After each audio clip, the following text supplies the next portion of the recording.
Hello friends, welcome back to my channel. మీనాక్షిని అవమానించాలని చూసిన పల్లవికి దిమ్మ తిరిగే షాక్ ఇచ్చిన రాజేంద్ర.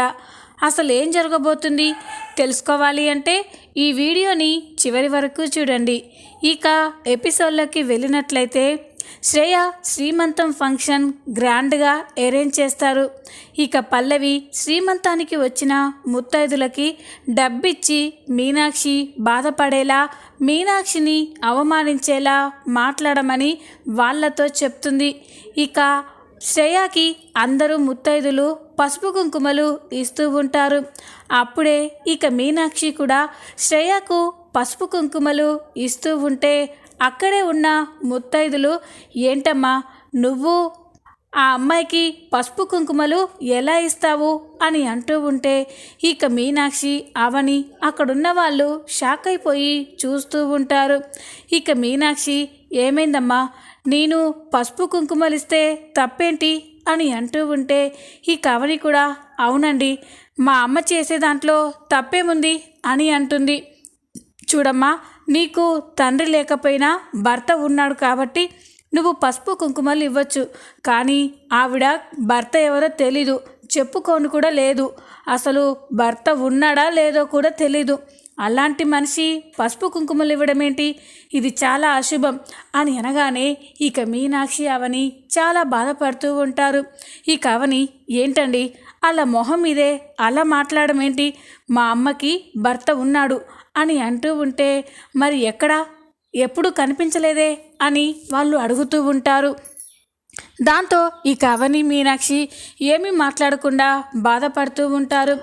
అప్పుడే ఇక కమల్ కూడా, చూడండి మా అత్తయ్యది మంచి మనసుతో ఆశీర్వదిస్తే చాలు, ఖచ్చితంగా మా మామయ్య ఎక్కడో ఓ చోట ఉండే ఉంటాడు, తొందరలోనే అది కూడా అందరికీ తెలుస్తుంది, మీరు కాస్త మర్యాదగా మాట్లాడితే మంచిది అని అంటూ ఉంటే ఇక పార్వతి కూడా, రే కమల్, ఇలాంటి విషయాల్లో నీకేం తెలుసురా, ఇవి ముత్తైదులు కడుపుతో ఉన్న వాళ్ళకి ఇచ్చే ఆశీర్వాదం, అంతేకాని భర్త ఎవరో తెలియని ఆడవాళ్ళు నా కోడలికి పసుపు కుంకుమలు ఇస్తే తనకి రేపు ఏదైనా జరగరాంది జరిగితే అని అంటూ ఉంటే ఇక అందరూ షాక్ అయిపోతారు.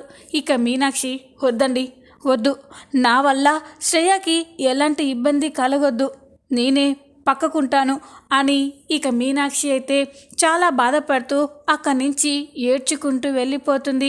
అది చూసి పల్లవి అయితే చాలా సంతోషపడుతూ నవ్వుకుంటూ ఉంటుంది. తన ప్లాన్ వర్కౌట్ అయినందుకు అక్కడికి వచ్చిన ఆడవాళ్లతో సైగలు చేస్తూ చాలా నవ్వుకుంటూ ఉంటుంది. మీనాక్షి అలా బాధపడ్డం చూసి అవని కూడా చాలా కుమిలిపోతూ ఉంటుంది. ఏంటి, ఎన్నాళ్ళు మా అమ్మకి నాకు ఈ కష్టాలు, ఈ అవమానాలు, మా నాన్న ఆ చక్రధేరే అని నేను చెప్పుకోలేకపోతున్నాను, అదే అలసుగా తీసుకొని అందరూ మమ్మల్ని ఎంతో బాధ పెడుతున్నారు అని అవని అయితే చాలా బాధపడుతూ ఉంటుంది. ఇక అందరూ పసుపు కుంకుమలు ఇస్తూ ఉంటారు. రాజేంద్ర మాత్రం పల్లవి వైపే కోపంగా చూస్తూ ఉంటాడు. పల్లవి అది గమనించి, ఇదేంటి మామయ్య గారు నేను ఎక్కడుంటే అక్కడ నా వైపే అంత సీరియస్గా చూస్తున్నారు, అంటే మామయ్య గారికి నేను ఆ రోజు తోసేసింది ఏమైనా గుర్తుకుండి ఉంటుందా, అందుకే నన్నే గుర్తుపట్టుకొని ఇలా చూస్తున్నాడా అని ఇక పల్లవి అయితే చాలా కంగారు పడుతూ ఉంటుంది. అక్కడ తన కళ్ళ ముందు శ్రేయాకి శుభకార్యం జరగడం చూసి రాజేంద్రకి చాలా సంతోషం అనిపిస్తుంది. ఇక ఉన్నట్టుండి తనలో చలనం మొదలవుతుంది. కాళ్ళు చేతులు కదిలిస్తూ ఉంటాడు. అది గమనించిన ఆరాధ్య ఒక్కసారిగా సంతోషపడుతూ, అమ్మ, నానమ్మ, తాతయ్య కదులుతున్నారు అని అంటుంది. ఇక అది విని అక్కడున్న వాళ్ళంతా చాలా సంతోషపడతారు. అందరూ రాజేంద్ర దగ్గరికి వచ్చి చాలా సంతోషపడుతూ ఉంటారు. రాజేంద్రలో చలనాన్ని చూసి పల్లవి అయితే ఒక్కసారిగా షాక్ అయిపోతుంది. ఇదేంటి, మామయ్య గారికి స్పృహ వచ్చిందా, అంటే నా గురించి మొత్తం చెప్పేస్తాడా, ఇప్పుడేం చేయాలి అని చెమటలు తుడుచుకుంటూ టెన్షన్ పడుతూ ఉంటుంది. ఇక రాజేంద్రలో కదలికలు చూసి కుటుంబంలోని అందరూ కూడా చాలా సంతోషపడుతూ ఉంటారు. ఏమండి, మీలో కదలికలు మొదలయ్యాయి అని అంటూ ఉంటే ఇక అప్పుడే బామ్మ కూడా నా కొడుకు కళ్ళ ముందు తన కోడలికి శ్రీమంతం జరగడం చూసి వాడి మనసు పులకరించిపోయి ఉంటుంది. అందుకే వాడిలా కదులుతున్నాడు. అంటే నా కొడుకు మామూలు మనిషి అవుతాడు అని అంటూ చాలా సంతోషపడుతూ ఉంటుంది. ఇక రాజేంద్ర శ్రేయ వైపే చూస్తూ ఉంటే ఇక అప్పుడే పార్వతి కూడా రేయ్ మీ నాన్న శ్రేయని ఆశీర్వదిస్తాడట్టుందిరా, ఒకసారి మీ నాన్నని శ్రేయ దగ్గరికి తీసుకెళ్దాం అని అనగానే ఇక అలాగేనమ్మా అని రాజేంద్రని శ్రేయ దగ్గరికి తీసుకెళ్తారు. ఇక రాజేంద్ర మెల్లగా లేచి అక్కడే ఉన్న అక్షింతలు తీసుకొని శ్రేయని దీవిస్తూ ఉంటాడు. రాజేంద్ర అలా లేచి నిలబడడం అవన్నీ చేయడం చూసి పల్లవికైతే పిడుగుపడినంత పని అయిపోతుంది. ఇప్పుడేం చేయాలి? మామయ్య కోలుకున్నారు, మరి నా పరిస్థితి ఏంటి? ఇప్పుడు అందరికీ నేనే తనని తోసేసని చెప్పేశారా అని పల్లవి టెన్షన్ పడుతూ ఉంటుంది. ఇక ఇంతలోనే కాసేపటికి డాక్టర్ ఇంటికి వస్తాడు. డాక్టర్ ఇంటికి రాగానే ఇక అక్షయ్ డాక్టర్తో డాక్టర్ గారు మా నాన్నలో కదలికలు వచ్చాయి డాక్టర్ గారు చూడండి అని అనగానే ఇక డాక్టర్ రాజేంద్రని చెకప్ చేస్తూ ఉంటాడు. ఇక అలా చెక్ చేసిన తర్వాత ఇక డాక్టర్ బయటికి రాగానే డాక్టర్ మా నాన్న కోలుకున్నారు కదా, ఆయన మామూలు మనిషి అయినట్లే కదా అని అంటూ ఉంటే ఇక డాక్టర్ ఇంకా పూర్తిగా నయం కాలేదు అక్షయ్, ఇంకా కాస్త టైం పడుతుంది అని అంటూ ఉంటే అందరూ షాక్ అయిపోతారు. ఏంటి డాక్టర్, మా నాన్న వీల్ చైర్లో నుండి లేచి నిలబడ్డారు, మా శ్రేయాని కూడా ఆశీర్వదించారు అని అంటూ ఉంటే చెప్పాను కదండి, ఇంట్లో వాళ్ళ మధ్య ఉంటే ఏ క్షణంలోనైనా ఆయనలో చలనం మొదలవ్వచ్చని. అదే నిజమైంది. ఇంట్లో శుభకార్యం జరుగుతుందని అందరూ సంతోషంగా ఉన్నందుకు ఆయన మనసు కూడా పులకరించి ఇలా కదలికలు వచ్చాయి. కానీ అప్పుడే పూర్తిగా కోలుకోలేరు. లేచి నడిచినంత మాత్రాన ఆయన మాట్లాడతారనుకోవద్దు, ఇంకా దానికి సమయం పడుతుంది అని అనగానే ఇక అందరూ కూడా సరే డాక్టర్, మా నాన్నగారు మాకు దక్కారు, ఆయనలో ఇన్నాళ్ళకి కదలికలు చూశాము, ఇంకా కొన్నాళ్ళు ఓపిక పట్టి మా నాన్నగారిని సంతోషంగా చూసుకొని ఆయనని మామూలు మనిషిగా చేసుకుంటాం అని అక్షయ్, శ్రీకర్, కమల్ చెప్తూ ఉంటే ఇక డాక్టర్ మీరు మీ నాన్న గురించి ఇక టెన్షన్ పడవలసిన అవసరం లేదు అక్షయ్, ఆయన తొందరలోనే కోలుకుంటారు అని డాక్టర్ చెప్పి అక్కడి నుంచి వెళ్ళిపోతాడు. డాక్టర్ చెప్పిన మాటలు విని పార్వతి, అవని, ఇంట్లో వాళ్ళంతా కూడా చాలా సంతోషపడుతూ ఉంటారు. రే అక్షయ్, మీ నాన్నకి నిజంగా మనం సంతోషంగా ఉంటే ఆయన తొందరగా కోలుకుంటారా, మనం ఎప్పుడూ కూడా గొడవలు పెట్టుకుంటూ మన ఇంట్లో బాధపడే పరిస్థితిని తీసుకురావద్దు అని అనగానే ఈ అక్షయ్ అమ్మ లేదమ్మా, నేను నీకు మాటిస్తున్నాను, నాన్న పూర్తిగా కోలుకునేంత వరకు ఇంట్లో ఎలాంటి గొడవలు జరగనివ్వను అని ఇక అక్షయ్ చెప్తూ ఉంటే అందరూ కూడా చాలా సంతోషపడుతూ ఉంటారు. డాక్టర్ రాజేంద్ర ఇంకా కోలుకోలేడని చెప్పడంతో పల్లవి అయితే కాస్త రిలాక్స్ అయిపోతుంది. అమ్మయ్య, అంటే మామయ్య పూర్తిగా కోలుకోలేదన్నమాట. మామయ్య పూర్తిగా కోలుకొని నా గురించి నిజం బయట పెట్టేలోపే మామయ్యని పూర్తిగా పైకి పంపించేయాలి అని పల్లవి అనుకుంటూ ఉంటుంది. కానీ ఎలా మామయ్యని ఎవరికి డౌట్ రాకుండా పైకి పంపించాలి అని ఆలోచిస్తూ లేదు, డాడ్ని ఒకసారి సలహా అడగాలి అని చక్రధర్కి ఫోన్ చేస్తుంది. ఇక చక్రధర్ చెప్పమ్మా, అక్కడేంటి విశేషాలు, ఆ రాజేంద్రని చంపేశావా అని అనగానే ఇక పల్లవి ఏంటి డాడ్ చంపేది, మామయ్య గారు కోలుకుంటున్నారు అని అంటుంది. అది విని చక్రధర్ ఒక్కసారిగా షాక్ అయిపోతాడు. ఏంటమ్మా, అంటే ఆ రాజేంద్ర నీ గురించి మొత్తం బయట పెట్టాడా అని అనగానే లేదు డాడ్, నిన్న మామయ్య వీల్ చైర్లో నుండి తనంతట తానుగా లేచి నిల్చున్నాడు, శ్రేయ శ్రీమంతం రోజు శ్రేయాని ఆశీర్వదించాడు అని అనగానే చక్రధర్ షాక్ అయిపోతాడు. ఏంటమ్మా నువ్వు చెప్పేది, ఆ రాజేంద్ర ఇంత తొందరగా కోలుకోవడం ఏంటి అని అనగానే అదే నాకు అర్థం కావట్లేదు డాడ్, డాక్టర్లు చెప్పినట్టు ఇంట్లో అందరూ సంతోషంగా ఉంటే మామయ్య కోలుకుంటాడని చెప్పారు, అదే నిజమవుతుంది డాడ్. మామయ్య ఈరోజు లేచి నిల్చున్నాడు, రేపు మొత్తం కోలుకుంటాడు అప్పుడు నా గురించి బయట పెడితే నా పరిస్థితి ఏంటి డాడ్ అని పల్లవి అంటూ ఉంటే, చూడు పల్లవి, నువ్వు ఇప్పటికే చాలా ఆలస్యం చేశావు. హాస్పిటల్లో ఆ రాజేంద్రని చంపేయలేకపోయావు. అప్పుడు మిస్ అయినా కనీసం ఇంటికి తీసుకొచ్చాకనైనా ఆ రాజేంద్రని పైకి పంపించడంలో ఫెయిల్ అయిపోయావు. నీ కళ్ళ ముందే ఉన్నా కూడా నువ్వు ఆ రాజేంద్రని ఏం చేయలేకపోతున్నావు. నువ్వు ఇలాగే ఆలస్యం చేస్తే వాడు తొందరలోనే కోలుకొని నీకు పాడకడతాడు అని అనగానే పల్లవి షాక్ అయిపోతుంది. డాడ్ అని అంటూ ఉంటే, అవును పల్లవి, నువ్వు ఎంత తొందరగా రియాక్ట్ అవుతే అంత మంచిది. ఆ రాజేంద్రని సమయం చూసి వాణ్ణి పైకి పంపించాయి అని అనగానే, లేదు డాడ్, అది అస్సలు పాసిబుల్ అవడం లేదు. ఎప్పుడు ఆ అవని అత్తయ్య మావయ్య గారిని అంటు పెట్టుకుని ఉంటున్నారు. నాకు మావయ్య ఒంటరిగా దొరకడం లేదు డాడ్ అని అనగానే ఇక చక్రధర్ ఆలోచిస్తాడు. సరే, నేను చెప్పినట్టు చెయ్యి. ఆ రాజేంద్రని చంపేసి ఆ నేరం నీ మీదికి రాకుండా మొత్తం అవని మీదికి వెళ్ళేలా చెయ్యి అని అనగానే ఇక పల్లవి, చెప్పు డాడ్, ఏం చేయమంటావు అని అడుగుతుంది. ఇక చక్రధర్ అయితే పల్లవికి ఏదో ప్లాన్ని చెప్తూ ఉంటాడు. ఇక పల్లవి, ఓకే డాడ్, నువ్వు చెప్పిన ఐడియా చాలా బాగుంది, తప్పకుండా అది రేపే అమలు చేస్తాను అని ఇక పల్లవి అంటూ ఉంటుంది. ఇంతలోనే ఉదయం అవుతుంది. ఉదయం కాగానే అందరూ హాల్లో కూర్చొని మాట్లాడుకుంటూ ఉంటారు. అప్పుడే ఇక బామ్మగారు కూడా, ఏంటి పార్వతి, ఈ విషయంలో ఏం చేయాలో అర్థం కావట్లేదు అని అంటూ ఉంటే, నాకు అదే అర్థం కావట్లేదు అత్తయ్య గారు.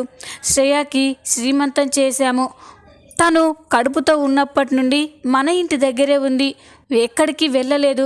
ఇలా అటు ఇటు తిరుగుతుంటేనే తనకు కూడా కాస్త బాగుంటుంది కదా. కానీ శ్రేయాని ఎక్కడికి పంపించాలి? తనని అంత జాగ్రత్తగా ఎవరు చూసుకుంటారు? వాళ్ళ పుట్టింటి వాళ్ళు ఇంకా శ్రేయాని క్షమించలేదు అని అంటూ ఉంటే ఇక అప్పుడే బామ్మ కూడా బాధపడుతూ ఉంటుంది. ఇంతలోనే మీనాక్షి అవని అక్కడికి వస్తారు.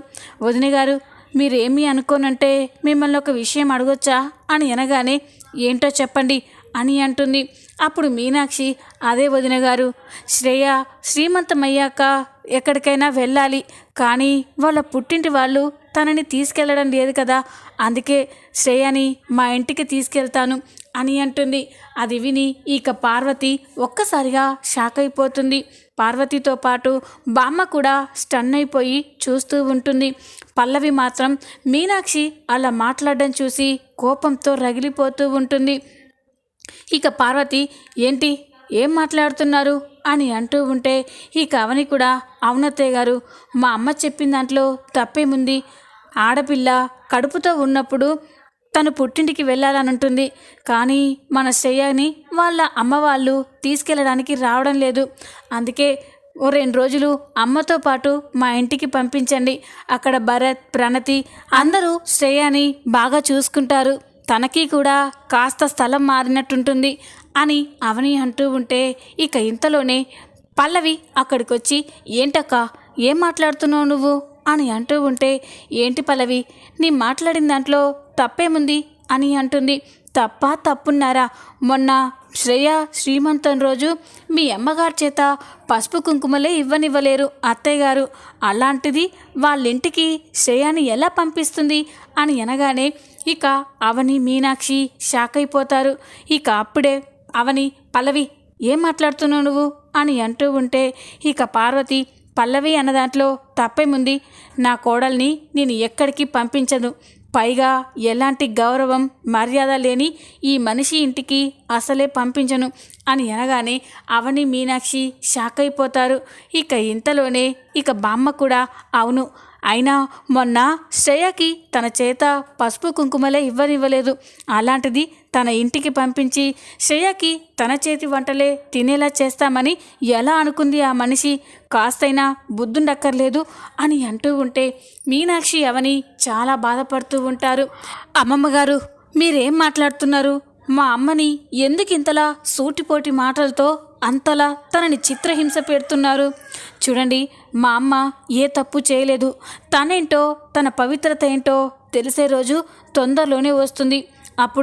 అప్పుడు మీ అందరి నోర్లు మూతపడి మా అమ్మని ఇన్ని మాటలు అన్నందుకు మీరే బాధపడతారు అని అవని అంటూ ఉంటే పార్వతి బామ్మ షాక్ అయిపోయి చూస్తూ ఉంటారు. ఇక అప్పుడే కమల్, శ్రీకర్, అక్షయ్ అందరూ అక్కడికి వస్తారు. ఏంటి ఇంట్లో ఏంటి గొడవ అని అనగానే ఇక అప్పుడే పల్లవి ఏంటేంటి శ్రీకర్ బావా, శ్రేయాని అవని వాళ్ళ అమ్మగారు వాళ్ళ ఇంటికి తీసుకుపోతామని చెప్తుంటే మీకు అర్హత లేదని అత్తయ్య గారు చెప్తున్నారు అని పల్లవి అనగానే అందరూ చూస్తూ ఉంటారు. అప్పుడే ఇక అక్షయ్ కూడా అవునమ్మా, మా అత్తగారు చెప్పింది బాగానే ఉంది కదా, శ్రేయ తను కడుపులో ఉన్నప్పటి నుండి ఇక్కడే ఉంది, అలా 2 రోజులు మా అత్తయ్య వాళ్ళ ఇంటికి వెళ్ళొస్తే తను కూడా కొంచెం హ్యాపీగా ఉంటుంది కదా అని అనగానే ఇక పల్లవి ఏంటి బావగారు, ఏంటి వాళ్ళింటికి పంపించేది, అయినా ఆవిడకి భర్త ఎవరో తెలీదు, తనకి అవని యొక్క భరత్లు ఎలా పుట్టారో ఎవరికి పుట్టారో అస్సలు తెలీదు, అలాంటి గౌరవం మర్యాద లేని మనిషి ఇంటికి శ్రేయని ఎలా పంపించమంటున్నారు, అందుకే అత్తయ్య గారు వద్దని చెప్తున్నారు అని పల్లవి మాట్లాడుతూ ఉంటే ఈ అవని, మీనాక్షి చాలా బాధపడుతూ ఉంటారు. ఈ అవని పల్లవి నోటికి ఏదొస్తే అది మాట్లాడకు, నిజం తెలియని వాళ్ళు ఏం మాట్లాడినా సరిపోతుంది, మా నాన్నెవరో నీకు తెలీదా అని అవని అంటూ ఉంటే నాకేం తెలుసు, మీ నాన్నెవరో నాకెలా తెలుస్తుంది, మీ నాన్నెవరో తెలియాల్సింది మీ అమ్మకి కదా, ఇంకా మీ అమ్మకి కూడా మీ నాన్నంటే ఎవరో తెలుసో తెలీదో అని అంటూ ఉంటే ఇక అందరూ ఒక్కసారిగా షాక్ అయిపోతారు. పల్లవి మీనాక్షి గురించి అలా తప్పుగా మాట్లాడడం చూసి రాజేంద్రకి కోపంతో రగిలిపోతూ ఉంటాడు. ఇక ఒక్కసారిగా పల్లవి అని లేచి నిల్చొని పల్లవి చెంప పగలగొడతాడు. అది చూసి పల్లవి అక్కడున్న వాళ్ళంతా ఒక్కసారిగా షాక్ అయిపోతారు. ఇక రాజేంద్ర పల్లవితో ఇంకొక మాట నా చెల్లెలు మీనాక్షి గురించి, నా కోడలు అవని గురించి తప్పుగా మాట్లాడితే నీ ప్రాణాలు తీసేస్తాను అని అంటాడు.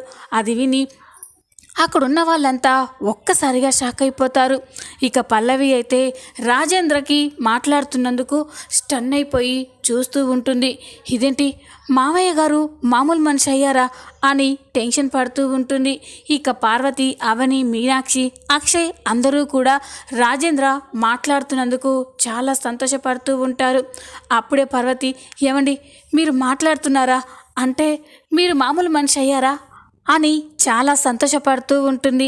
ఇంట్లో వాళ్ళంతా కూడా చాలా సంతోషపడుతూ ఉంటే పల్లవి మాత్రం చాలా టెన్షన్ పడుతూ ఉంటుంది.